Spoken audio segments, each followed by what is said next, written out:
कल के वीडियो में आपने 7.2 में क्वेश्चन नंबर 1 और 2 किया था। अब क्वेश्चन नंबर 3 हम पढ़ के बताते हैं। बहुत लॉन्ग सवाल है, सवाल हल करने में छोटा है किंतु लॉन्ग पढ़ने में है। थोड़ा सा किताब देखेंगे और सवाल को पढ़ना है, ध्यान से आपको सुनना है, या किताब है तो आपको देखना है। आपके स्कूल में खेलकूद क्रियाकलाप आयोजित करने के लिए एक आयताकार मैदान ABCD बनाया गया। तो ये देखिए चित्र में आपका बना हुआ है ABCD आयताकार मैदान है, जो हमने कार्टेशियन के रूप में ले लिया है। परस्पर 1 मीटर की दूरी पर पंक्तियां बनाई गई हैं। AD के अनुदिश माने AD की दिशा में, और AD के अनुदेश 1 मीटर की दूरी पर 100 गमले रखे गए हैं। 1 मीटर की दूरी पर 100 गमले रखे गए हैं, जैसा कि आकृति में दिया गया है। और रखे गए हैं, और निहारिका दूसरी पंक्ति में AD के 1/4 भाग। देखिए निहारिका दूसरी पंक्ति, पहली पंक्ति दूसरी पंक्ति में 1/4 भाग। तो पूरी दूरी कितनी है? 100 गमले रखे हुए हैं, तो 100 का 1/4 लिखेंगे तो AD का 1/4 भाग। तो यहाँ निकालेंगे AD का 1/4 बराबर AD कुल दूरी कितनी? 100/4 अर्थात 25 मीटर की दूरी पर दूसरी पंक्ति में एक झंडा गाड़ देती है। तो दूसरी पंक्ति में 1/4 भाग, ये पॉइंट आपका आया। तो इसका निर्देशांक हमने बिंदु M मान लिया। तो M का बिंदु दूसरी पंक्ति है, तो ये X का मान हो जाएगा, ये X का मान आ जाएगा, और ये Y का मान हो जाएगा आपका 1/4 भाग अर्थात 25 मान। तो ये आपका निर्देशांक जो बन जाएगा, M बिंदु हमने मान लिया, इसलिए बिंदु M पर आपका एक झंडा गड़ा हुआ है, और इसका निर्देशांक आपका हो जाएगा दूसरी पंक्ति X का मान 2 और Y का मान 25 हो जाएगा। तथा आगे कंडीशन में आप देखेंगे, अगले कंडीशन में है दौड़ती है और वहां पर एक झंडा गाड़ देती है, हरा झंडा गाड़ देती है, और 8वीं पंक्ति में AD के 1/5 भाग के बराबर पूरी दौड़ती है, और वहां पर एक लाल झंडा गाड़ देती है। दोनों झंडों के बीच की दूरी आपको ज्ञात करना है। तो 8वीं पंक्ति में 1/5 भाग तथा जो है 8वीं पंक्ति लिया गया है, तो AD का 1/5 भाग बराबर AD 100/5 अर्थात 20 भाग में, इसलिए बिंदु आपका N प्राप्त हो जाता है। तो 8वीं पंक्ति है, तो यहाँ से ये दूरी आपकी हो जाएगी, X का मान हो जाएगा, और ये दूरी आपके Y का मान प्राप्त हो जाएगा। तो ये निर्देशांक 1/8 कितना मिला है? 1/5 20 मिला है। तो ये निर्देशांक बिंदु N मिल गया, X का मान 8 और Y का मान 20 मिल जाएगा। तो एक झंडा M पर गड़ गया, हरा झंडा M पर गाड़ दिया, और N पर लाल झंडा गाड़ दिया गया है। दोनों झंडों की बीच की दूरी ज्ञात करना है, इसलिए आप यहीं से निकाल लेंगे। इसलिए दोनों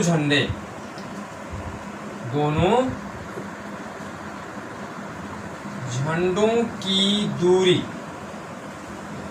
हमने यहाँ पर एक झंडा हमने MAN लिया है, दूरी MAN बराबर, क्योंकि M पर एक हरा झंडा आपका है और N पर लाल झंडा है, इनकी दूरी ज्ञात करना है।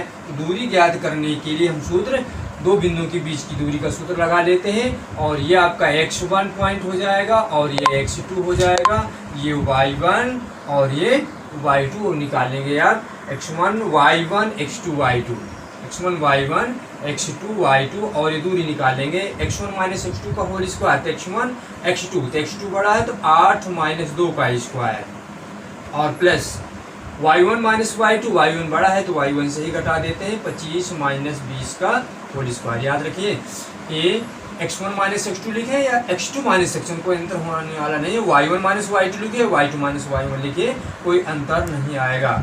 तो ये दूरी आपकी आ जाएगी, 8 में 2 घटाएंगे 6 का स्क्वायर, प्लस 25 में 20 घटाएंगे 5 का स्क्वायर, स्क्वायर रूट ऑफ 6 का स्क्वायर 36, 25 का स्क्वायर 5 का स्क्वायर 25, और दोनों को जोड़ देंगे तो 6 - 5 = 11, और ये आपका आ जाएगा 3 - 2 = 5 = 6, रूट 61 मीटर की दूरी आपकी, ये आपकी आ गई दूरी। दोनों झंडों की बीच की दूरी रूट 61 मीटर आपका रहेगा। इसके बाद सवाल में आगे कह रहा है कि इन दोनों बिंदुओं, दोनों झंडों के बीच में की दूरी आपको ज्ञात करना है। तो झन्नों के बीच की दूरी रेखाखंड के ठीक आधी दूरी पर बीच पर दोनों झन्नों को मिलाने वाले रेखाखंड पर ठीक आधी दूरी के बीच पर गाड़ना है। एक नीला झंडा यहाँ पर गाड़ना है। दोनों के बीच में एक नीला झंडा गाड़ना है। तो नीला झंडा इसलिए MN का मध्य बिंदु ज्ञात कर लेते हैं।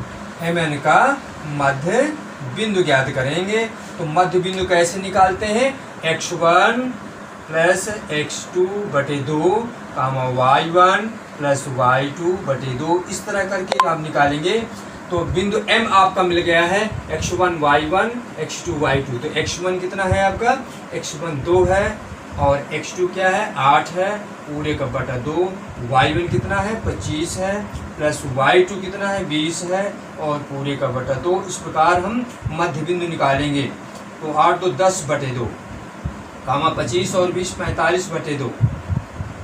इसको हल करेंगे बराबर ये प्राप्त हो जाएगा। 10 में 2 का भाग देंगे 5 आ जाएगा और 45 में जब 2 का भाग देंगे तो प्राप्त हो जाएगा 22.5 प्राप्त हो जाएगा। अब इतनी दूरी पर मध्य बिंदु मिलेगा। तो एक आपका इसका मध्य बिंदु कहूँ सर, x का मान कितना आया? 5वीं पंक्ति में कितनी दूरी पर? 22.5 मीटर की दूरी पर यहाँ पर नीला झंडा गड़ेगा। तो ये MN के बीच में हमने बिंदु P मान लिया, इसलिए बिंदु P MN का मध्य बिंदु P ले लिया। मध्य बिंदु P का निर्देशांक प्राप्त हुए 5 का मान। अतः लिखेंगे, अतः है 5वीं पंक्ति में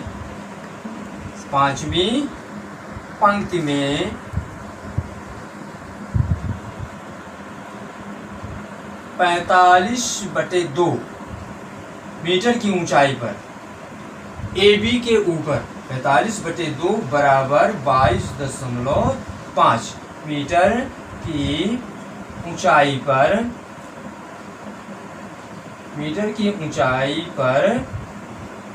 AB के ऊपर ऊंचाई पर नीला झंडा गड़ेगा।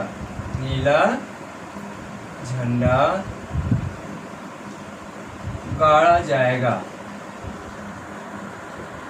और यही आपका आंसर हो जाएगा। ये आंसर आपका कितने?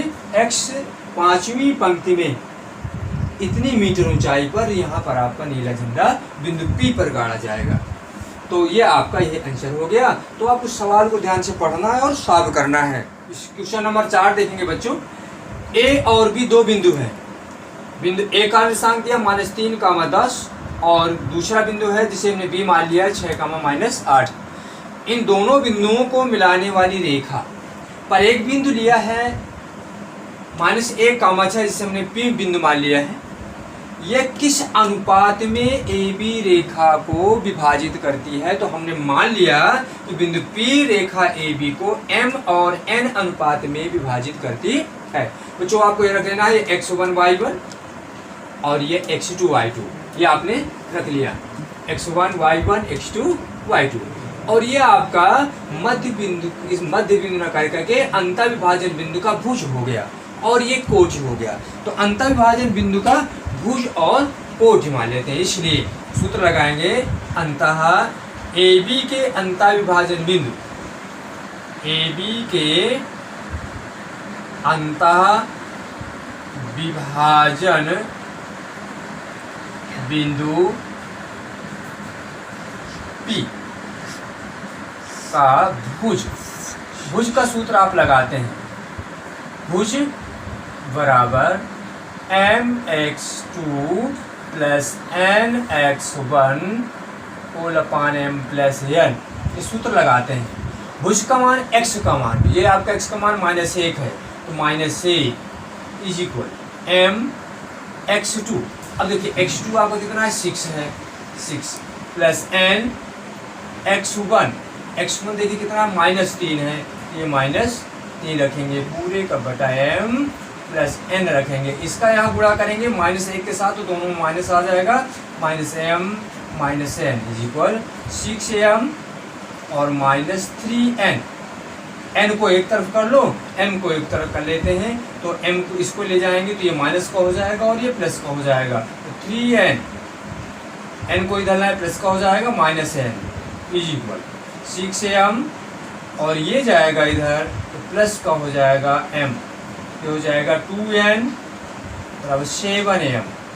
m अनुपात n ज्ञात करना है तो n ये बटे में जाएगा, 7 इधर बटे में आ जाएगा, 2/7 और ये हो जाएगा m बटे n। अनुपात ज्ञात करना तो n बटे में यहाँ पहुँच गया, 7 बटे में इधर आ गया, इसलिए m अनुपात n का जो मान प्राप्त हुआ m अनुपात n, m का मान 2 और n का मान 7, 2:7, तो ये आपका मान प्राप्त हो गया, m और n 2:7 प्राप्त हो गया। अगर इसी प्रकार हम कोटि का मान रख के हल करें तो भी यही मान प्राप्त होने वाला है और ये हमारा आंसर प्राप्त हो जाएगा। आपको यदि चेक करना है तो वहाँ पर कोटि का सूत्र आपको लगा देना है। अभी हमने भुज का सूत्र लगाया था mx2 + nx1/m+n।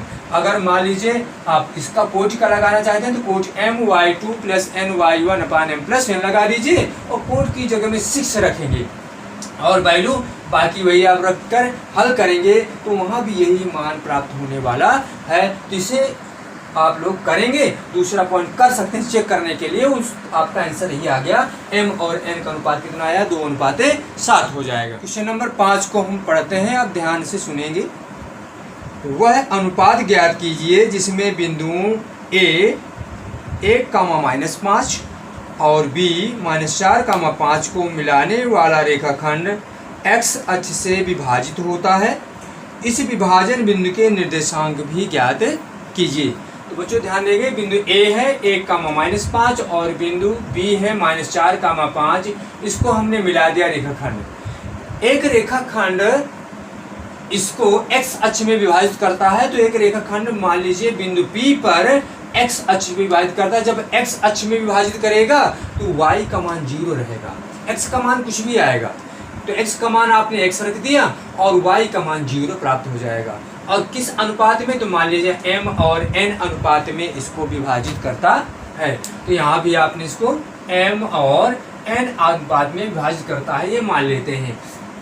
तो ये m अनुपात और ये n अनुपात में मान लिया गया। इसलिए जब y इसमें x अक्ष में विभाजित करता है तो y बराबर 0। यहाँ आप ध्यान देते हैं क्योंकि x अक्ष में विभाजित करता है तो y का मान 0 यहाँ लिख लिया जाएगा। इस बिंदु P x अक्ष पर स्थित है, इसलिए y बराबर 0। y का मान 0 लेंगे तो कोटि का सूत्र आप लगा देंगे, इसलिए अंतःविभाजन बिंदु कोटि का सूत्र लगाएंगे। इसलिए कोटि का सूत्र हम सूत्र लगाते हैं, कोटि y बराबर my2 + ny1/m+n का सूत्र आप लगा देते हैं।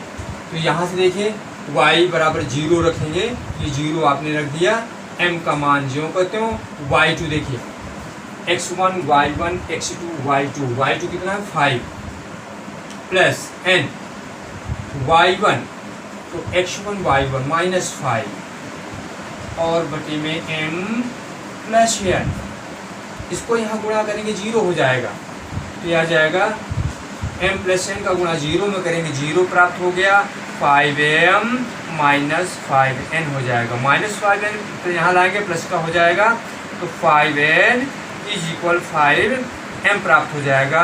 तो m अनुपात n मतलब 5/5 बराबर 1:1, इसलिए m अनुपात n बराबर 1:1 में विभाजित हो जाएगा। एक आंसर हो गया। अब आपको ये x का मान ज्ञात करना है तो भुज का सूत्र लगा देना है, तथा भुज का सूत्र लगाएंगे x बराबर mx2 + nx1/m+n। तो अंतःविभाजन बिंदु भुज का सूत्र आपने लगा दिया। तो x का मान ज्ञात करना है, x बराबर m का मान और n का मान 1 रखना है, आपने ज्ञात कर लिया है, m का मान 1 और x1 y1 और x2 y2 x2 -4 आ जाएगा, -4 और प्लस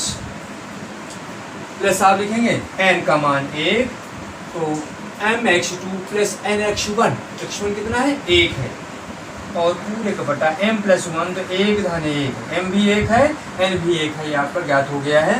तो -4, 1 गुणे -4 करेंगे -4, 1 गुणे 1 करेंगे +1 और बटे 1 और 2, 1 और 1 जोड़ देंगे 2 प्राप्त हो जाएगा, 1 निकल जाएगा तो -3/2 प्राप्त हो जाएगा। तो x का मान -3/2, इसलिए आपका वह बिंदु आ जाएगा, इसलिए वह बिंदु P क्या प्राप्त हुआ, x का मान 0 हमने माना था, तो x का मान 0, x का मान -3/2 आ गया, -3/2 और y का मान 0, तो एक आंसर ये आ गया।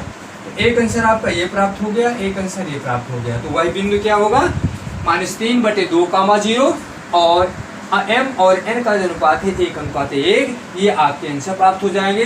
तो जो ध्यान से आप वीडियो को देखेंगे, अगर ध्यान से करेंगे तो सवाल आपके देखने में तो कठिन है, बहुत हल करने में आसान है, क्योंकि तो आपको प्राप्त करना पड़ेगा 2 बिंदुओं को विभाजन बिंदु में अंतः बिंदु जो आपका आता है भुज का सूत्र और कोटि का सूत्र दोनों में लगाया गया है। नंबर 6 में देखिए, ये बिंदु दिए गए क्रम से 1,2, 4,y, x, 6 और 3,5 ये समांतर चतुर्भुज के शीर्ष है। और जो बिंदु आपको लेना है क्रमशः लेना है, बिंदुओं का नामकरण कर लेते हैं। पहले बिंदु का नाम हमने A रख लिया, दूसरे बिंदु का नाम B रख दिया गया, तीसरे बिंदु का नाम C रख दिया गया और चौथा बिंदु आपका ये D रख दिया। और ये समांतर चतुर्भुज के शीर्ष है। अगर आप इस फिगर लें, फिगर समांतर चतुर्भुज बनाते हैं, समांतर चतुर्भुज ये आपने बना लिया और ये हमने बिंदु रख दिया A, B, C और ये D रख दिया।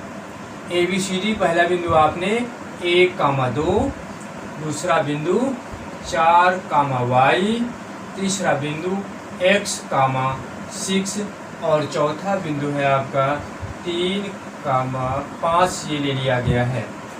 तो यह हमें ज्ञात करना है, x और y के मान ज्ञात करना है। बच्चों आप जानते हैं कि समांतर चतुर्भुज के अगर विकर्णों को हम मिलाएं, समांतर चतुर्भुज के विकर्ण एक दूसरे को समद्विभाजित करते हैं। अगर ये बिंदु हम मान लें, ये कोई बिंदु दिया है और बिंदु O पर प्रतिच्छेद करते हैं, तो यह बिंदु O जो है मध्य A, C का मध्य बिंदु होगा और B और D का मध्य बिंदु होगा। तो आपको इस कंडीशन को यहाँ लिख देना है, सिंस समांतर चतुर्भुज के विकर्ण परस्पर एक दूसरे को समद्विभाजित करते हैं। समांतर चतुर्भुज के विकर्ण परस्पर समद्विभाजित, परस्पर एक दूसरे को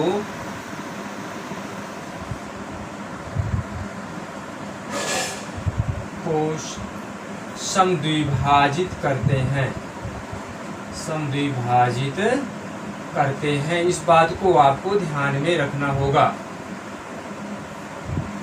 इसका मतलब यह हुआ कि जो AC का मध्य बिंदु होगा और BD का मध्य बिंदु होगा। इसका मतलब ये हुआ कि जो O बिंदु है AC का भी मध्य बिंदु होगा और BD का मध्य बिंदु होगा। इसलिए AC व BD का मध्य बिंदु O होगा, ये ध्यान में रखना है। अर्थात AC का मध्य बिंदु निकाल लेना है और BD का भी मध्य बिंदु निकाल लेना है। इसलिए AC का मध्य बिंदु, AC का मध्य बिंदु बराबर BD का मध्य बिंदु, अब मध्य बिंदु कैसे निकालते हैं आपको मालूम है। AC का मध्य बिंदु x1 धन x2/2, y1 धन y2/2। AC का मध्य बिंदु निकाला हमने तो 1 धन x/2 कम 6 धन 2/2 या आपका 2 धन 6/2। तो AC का मध्य बिंदु हो गया और बी की का मध्य बिंदु ये 3 और 4 जोड़ेंगे 4 धन 3 बटे 2 कामा y धन 5 बटे 2 इस प्रकार निकलेगा। तो जो AC का मध्य बिंदु होगा वह BD का मध्य एक ही मध्य बिंदु है, अतः दोनों के भुज और कोटि की तुलना हम कर सकते हैं। इसको हल करेंगे तो यह आ जाएगा x प्लस 1/2 कामा 6 2 8 बटे 2 अर्थात 4 प्राप्त हो जाएगा। 6 2 8 में 2 का भाग देंगे 4। इसी प्रकार यहाँ भी 4 3 7 बटे 2 कामा y धन 5 बटे 2 प्राप्त हो जाएगा। तो भुज की तुलना हो जाएगी और कोट की तुलना हो जाएगी, इसलिए इसमें दोनों पक्षों से भुज की तुलना करने पर आपकी भुज की तुलना करते हैं तो x प्लस 1/2 बराबर 7/2 2 और 2 ये कट जाएगा, x यहाँ पक्षांतर करेंगे तो x प्लस 1 इज इक्वल 7 तो x को 7 माइनस 1 को 6 प्राप्त हो गया। तो x का मान 6 आ गया। अब कोट की तुलना कर देंगे तथा y प्लस 5/2 इज इक्वल कितना 4 प्राप्त हो जाएगा। इसकी तुलना कर देंगे, इसका तिर्यक गुणा करेंगे तो y प्लस 5 4 और 2 का गुणा कर देंगे तो 8 प्राप्त हो गया। इसको यहाँ पक्षांतर करेंगे तो y बराबर 8 में 5 घटा देंगे तो y बराबर 8 में 5 घटाएंगे 3 प्राप्त हो जाएगा। तो y का मान 3 प्राप्त हो जाएगा। इसलिए जो आपका आंसर प्राप्त हो गया x बराबर 6 और y बराबर 3 यह आपका आंसर हो जाएगा। तो इस प्रकार बच्चों आप देखेंगे कि समांतर चतुर्भुज के विकर्ण एक दूसरे को समद्विभाजित करते हैं, इस बात को याद रखना है। तो AC का मध्य बिंदु और BD का मध्य बिंदु दोनों को बराबर दिखा दिया। तो अब इसके भुजों की तुलना कर दिया, पहला मान x के मान को तुलना कर लिया और y के मान को तुलना कर दिया और निकाल लिया गया, उसके मान x और y के मान प्राप्त कर लिए। बच्चों क्वेश्चन नंबर 7 को देखेंगे, पढ़ते हैं, ध्यान से सुनिए। अब बिंदु A के निर्देशांक ज्ञात कीजिए जहां AB एक वृत्त का व्यास है जिसका केंद्र 2, -3 तथा बिंदु B के निर्देशांक 1, 4 है। देखिए एक आपने वृत्त लिया, AB व्यास है, तो जब व्यास है तो केंद्र से होकर के जाएगा। अब केंद्र बिंदु दिया गया है 2, -3 केंद्र बिंदु दिया है और बिंदु B का निर्देशांक दिया है 1, 4। बिंदु A के निर्देशांक आपको फाइंड करना है, ज्ञात करना है। तो बिंदु A का निर्देशांक हम मान लेते हैं, माना ये जो दिया गया है आप इसको दिशा देंगे, जो कि आपका बिंदु दिया है केंद्र बिंदु O दिया गया है 2, -3 और बिंदु B दिया गया है 1, 4 माना A बिंदु हमने मान लिया, x, y ये मान लिया, यही आपको ज्ञात करना है। तो आप जानते हैं कि केंद्र बिंदु AB का मध्य बिंदु है, यहाँ दिखा देंगे क्योंकि बिंदु O व्यास AB का मध्य बिंदु है, आप ये जानते हैं।